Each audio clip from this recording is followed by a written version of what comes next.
Good afternoon everyone. Myself Chaudhary Mandeep, a final year BMS student in IMS BHU. So दोस्तों, आज ये video होने वाला है उन स्टूडेंट्स के लिए जिन्हें BMS में एंट्री लेते ही कहते हैं कि ये दोनों सब्जेक्ट्स हमारे बस के नहीं है। मींस उन्हें संहिता पढ़ने में बहुत ही आलस फील आता है, या कहते हैं नींद आती है, या फिर उन्हें बहुत बोरियत फील होती है। ये ऐसे ऐसे कमेंट्स मुझे सुनने को मिलते हैं BMS में एंट्री लेने के बाद। ऑफ कोर्स मैंने भी ये चीज की थी। हमें लगा था कि ऑफ कोर्स हम सबका एक ही बैकग्राउंड है, हम सब मोस्टली लोग एमबीबीएस के लिए ट्राई करते हैं। जब नहीं होता है तो हम बीएमएस चूज कर लेते हैं, है ना। देन हम आके फिर फ्रस्ट्रेशन निकालते हैं यहाँ पे। पूरा का पूरा फ्रस्ट्रेशन किसके ऊपर? सविता के ऊपर या फिर आयुर्वेद को निकालते हैं। फर्स्ट ऑफ ऑल मैं आपको आज 3 तरीके बताने वाला हूँ जिससे हम समिता को कैसे अच्छे से पढ़ सकते हैं। मीन्स कैसे उसको इंटरेस्टिंग बनाए थोड़ा सा, है ना। तो आपने कहीं पे भी बहुत सारे लोगों की वीडियो देखे होंगे, वो चैट जीपीटी करते हैं, ये आपको मिलेगा ऐसे, ये 3 पॉइंट बता देंगे आपको कि ऐसे करो ऐसे करो। वो प्रैक्टिकली कभी भी एप्लीकेबल नहीं होते हैं। मैंने खुद ने भी करके देखे हैं। मैं आपको देने वाला हूँ जो मैंने खुद ने एक्सपीरियंस किया है, जो मेरे टीचर्स ने मुझे बताया है। ऑफ कोर्स मुझे भी सिर्फ 3 साल ही हुए हैं आयुर्वेद में आए हुए, तो मेरा जितना एक्सपीरियंस है और जितना मुझे मेरे टीचर्स से, मैं नाम भी लेना चाहूंगा उनके, डॉक्टर मुरलीधर पालीवाल सर, साथ में professor PK Goswami sir, also they are the dean of faculty of Ayurveda, and third one is the doctor Sudama sir. उनसे जितना मैंने सुना है, जितना उनसे इंस्पायर हुए हैं, वही मैं आपको बताने वाला हूँ। ठीक है। तो सबसे पहले उन 3 पॉइंट्स को बताने से पहले आपको एक चीज करनी ही पड़ेगी, उसके बिना हम आगे बढ़ ही नहीं सकते हैं। ठीक है। वो मेरे लिए भी बहुत मुश्किल चीज, और आपके लिए भी शायद क्या पता मुश्किल हो, कि हमें बीएमएस को एक्सेप्ट करना पड़ेगा।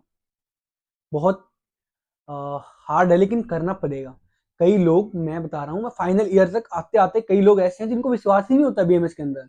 सिर्फ वो एग्जाम पास करने के लिए पढ़ते हैं, और पेपर से 2 रात पहले पढ़ते हैं, बस यही रह गया उनके लिए बीएमएस, कि हमें डिग्री ले लेनी है और हो गया हमारा काम। देखिए ऐसा बिल्कुल नहीं है। मैं आपको बताना चाहूंगा, जब भी किसी चीज को पढ़ते हैं सबसे पहले उसके अंदर होना चाहिए, हमें विश्वास होना चाहिए। ठीक है। और हम इंडियन लोगों का पता क्या माइंडसेट है। अब आपने बजट भी देखा होगा, अभी बजट पास हुआ है 2026 का, तो आपको देखा ही होगा कि आयुर्वेद को क्या मिला है, कहां से कहां बढ़ोतरी हुई है हमारी। साथ में नरेंद्र मोदी इसको कितना एक्सपेंड कर रहे हैं, ग्लोबली लोग इसको एक्सेप्ट कर रहे हैं, आपने भी देखा होगा।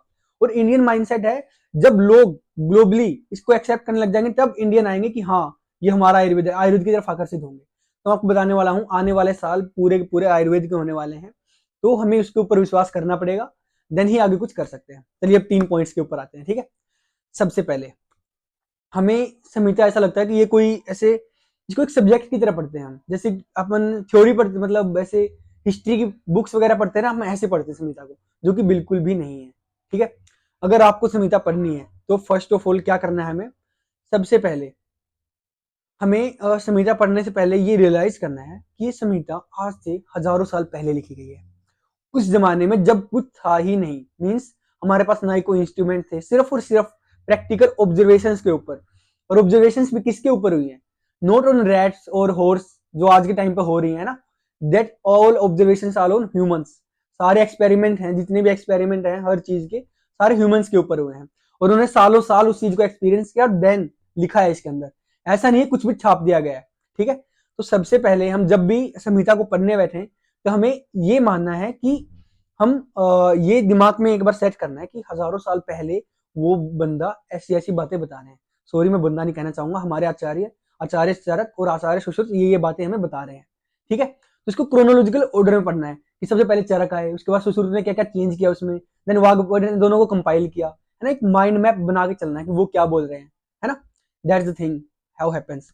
ठीक है। तो हमें क्या करना संहिता पढ़ने से पहले, पहला पॉइंट यही है कि हमें ये मानना है कि आज से हजारों साल पहले उन्होंने कैसे कैसे एक्सपेरिमेंट किए हैं, कैसे कैसे ऑब्जर्वेशन की हैं, और देन ये सब चीजें लिखी हैं।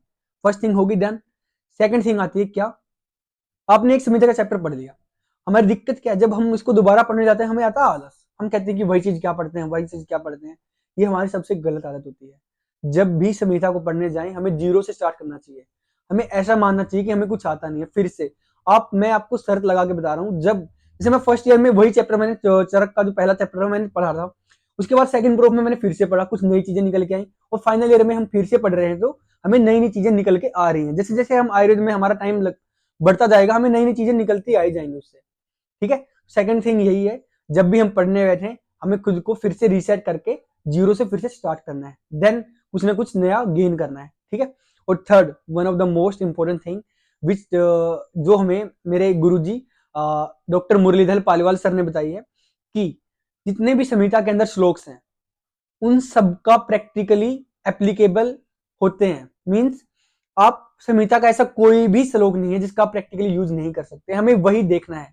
जब भी हम कोई श्लोक पढ़ें हमें एक बार सबकॉन्शियस माइंड में ये फीड करना है कि इस श्लोक का मैं कहाँ पे यूज करूंगा। मीन्स जब भी कुछ चल रही हो या फिर मैं ट्रीटमेंट में, या फिर देखो आयुर्वेद ऐसे कुछ छोटी टर्म तो है नहीं कि सिर्फ ट्रीटमेंट है। हम यहाँ पे क्या पढ़ते हैं, लाइफ स्टाइल कैसा होना चाहिए, है ना, कैसा हमें बोलना चाहिए, कैसे रहना चाहिए, क्या खाना चाहिए। तो हम हर श्लोक का हमें ऐसी इंपॉर्टेंस देखनी है कि इस चीज को मैं कहाँ पे मेरी लाइफ में एप्लीकेबल कर सकता हूँ, इस चीज को कहाँ किसी को बता सकता हूँ, किसी को गाइड कर सकता हूँ, किसी को इंस्पायर कर सकता हूँ।